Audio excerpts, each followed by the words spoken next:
Hello, this is another episode of Moraine Reads. I'm going to break down a single poem by New York poet Frank O'Hara. This is what's known as an occasion poem or an occasional poem.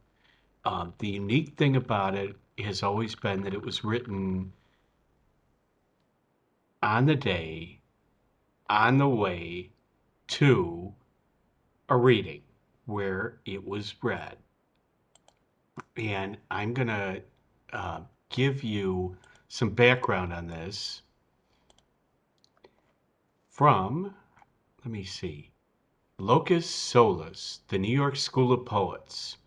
All right, and this is a website by Andrew Epstein and can easily be found on the web. I recently found it. I laughed at this poem the first time I heard it. Um, and then I read like an urban legend about how it had been written and was always struck by that. Now, um, this man, Mr. Epstein, and his friend did due diligence and looked this all up. All right, so here we go. Lana Turner faints in hospital.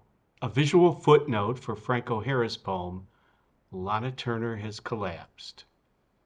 Poem, Lana Turner has collapsed, is one of Frank O'Hara's funniest and best loved poems, with its campy treatment of a tabloid headline about a glamorous celebrity facing adversity. It's often cited as an example of O'Hara's embrace of pop culture and his affection for the cinema and its stars. As the often told story about the poem origins go, O'Hara wrote it while he was on the way to give a reading with Robert Lowell at Wagner College on Staten Island.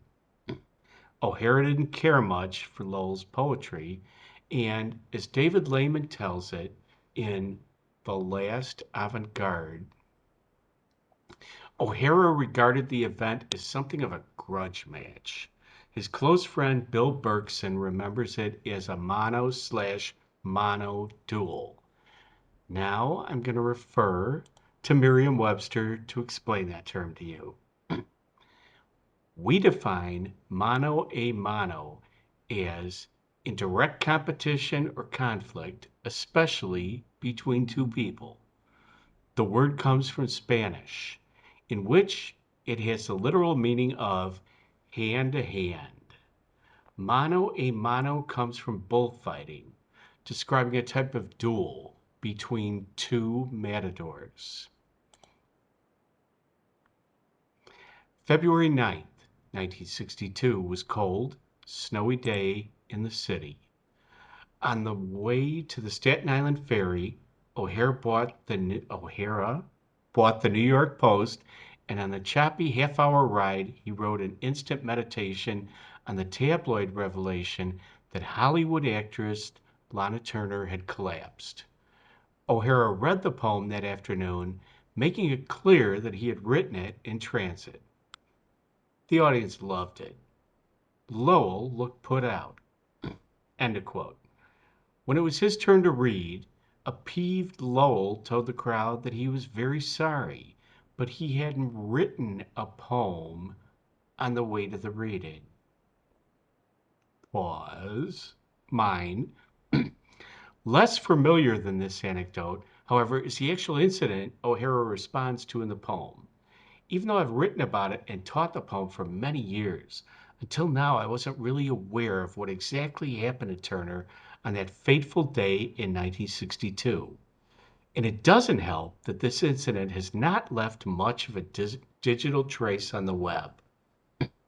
Fortunately, a friend of mine, the poetry scholar Paul Stevens, recently got in touch with me about a fascinating essay he is writing on the poetics of Sebloitation, in which he argues that the obsession in recent poetry with celebrity culture, especially celebrity misfortune, has its roots in this poem and in O'Hara's work in general.